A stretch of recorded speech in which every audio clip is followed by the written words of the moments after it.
നമ്മുടെ ഈ ചക്ര മെഡിറ്റേഷൻ കൊണ്ട് ചീത്ത കൂട്ടുകെട്ടിൽ നിന്ന് ഒഴിവാകാനായിട്ട് എന്തായാലും മാർഗം അതെങ്ങനെ ചെയ്യുന്നത്? നമസ്തേ. നമുക്ക് ചക്ര മെഡിറ്റേഷൻ കൊണ്ട് നമുക്ക് തീർച്ചയായിട്ടും ദുർബുദ്ധികളെ ഒക്കെ മാറ്റാൻ പറ്റും. ചീത്ത കൂട്ടുകെട്ടുകളെ മാറ്റാൻ പറ്റും. എങ്ങനെയാന്ന് വെച്ചാൽ ഇതിനൊക്കെ ചെയ്യാൻ പറ്റുന്ന ഒരു ആധാരം വെച്ചാൽ മണിപൂരക ചക്രമാണ്. മൂലാധാരം, സ്വാധിഷ്ഠാനം, അത് കഴിഞ്ഞ് വരുന്ന മണിപൂരക ചക്രം. അത് നേരത്തെ പറഞ്ഞു നമ്മൾ 10 ദളമുള്ള മഞ്ഞ നിറത്തിലുള്ള 10 ദളമുള്ള നമ്മുടെ മൂന്നാമത്തെ ആധാരമാണ് മണിപൂരക ചക്രം എന്ന് പറയുന്നത്. അതിൻ്റെ അതിദേവത മഹാവിഷ്ണുവാണെന്ന് പറയും.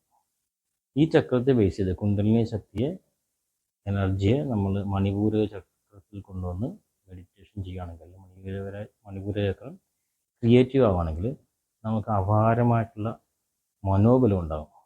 അതോടൊപ്പം തന്നെ നല്ലതിനെയും ചീത്തതിനെയൊക്കെ തിരിച്ചറിയാനുള്ള വളരെ ഒരു ശക്തി, നമുക്ക് ഒരു കഴിവുണ്ടാകും. അപ്പം നമ്മളോട് ഒരാൾ അടുത്ത് പെരുമാറുമ്പോൾ നല്ല കാര്യത്തിനാണോ അല്ലെങ്കിൽ ചീത്തതിനാണോ എങ്ങനെയാണെന്ന് നമുക്ക് പെട്ടെന്ന് മനസ്സിലാക്കാൻ പറ്റും. അതുപോലെ അതോടൊപ്പം തന്നെ ദുർബുദ്ധിയുള്ള ആൾക്കാരെ മനസ്സിലാക്കാനും നമ്മുടെ ദുർബുദ്ധികൾ ഇല്ലാതാകുകയും ചെയ്യും ചക്രത്തിൽ മെഡിറ്റേഷൻ ചെയ്യുന്നതോടുകൂടി.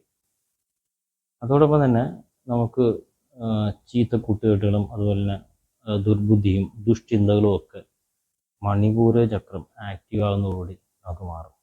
അതോടൊപ്പം തന്നെ നമുക്ക് മറ്റുള്ളവരെ വളരെയധികം സ്നേഹിക്കാനുള്ളൊരു അപാരമായ കഴിവും സ്നേഹം സ്വീകരിക്കാനുള്ള കഴിവും ഈ മണിപൂരക ചക്രം ക്രിയേറ്റ് ആവുന്നതോടുകൂടി നമുക്കുണ്ടാകും. അതുകൊണ്ട് ഈ ചക്രത്തിനെ നമ്മൾ ബേസ് ചെയ്ത് മെഡിറ്റേഷൻ ചെയ്യുകയാണെങ്കിൽ ഈ ദുർബുദ്ധികളെല്ലാം തന്നെ മാറും എന്നൊരു സംശയമൊന്നുമില്ല.